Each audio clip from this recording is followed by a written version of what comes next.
for roasting our chicken, I've got some meat scissors, thyme, sage, a roasting pan. I've already lined it with foil, garlic powder, salt, onion powder, and the chicken.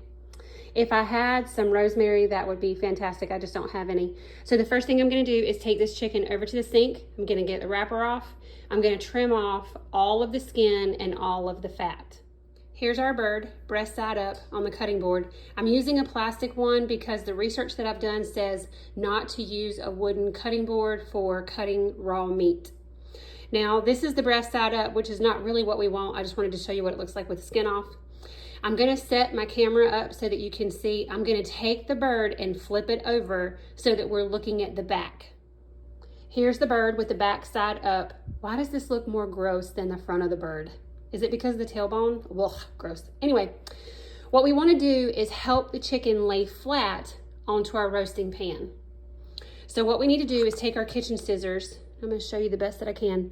We're gonna make a cut all the way to the end from here on this side, and we're gonna do the same thing on this side. We are basically removing the backbone. So I'm just taking my scissors and I'm pulling the tailbone. Now you're gonna have to cut pretty hard because you're cutting through bone, so make sure your scissors are nice and heavy duty.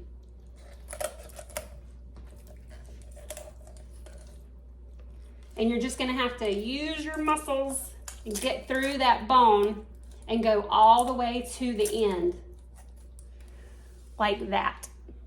Now we're gonna do the same thing on the other side so that we can remove this backbone.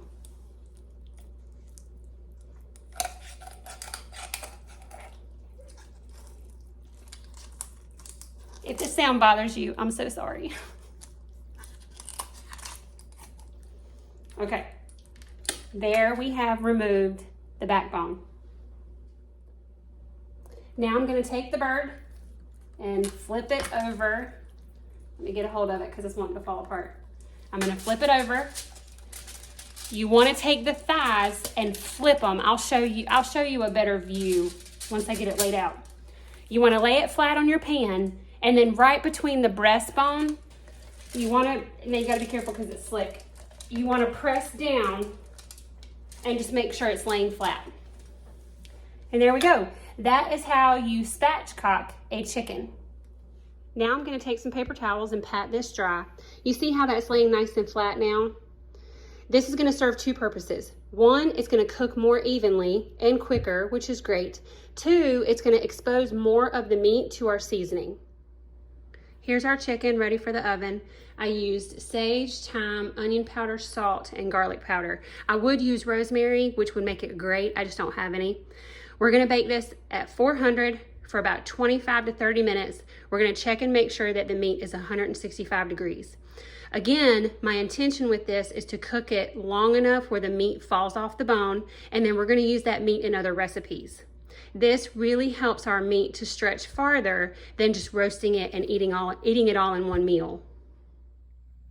I wish y'all could smell this chicken. It smells amazing. My plan is to take all the meat off the bone and chop it up, and then I'm gonna use that in some future recipes.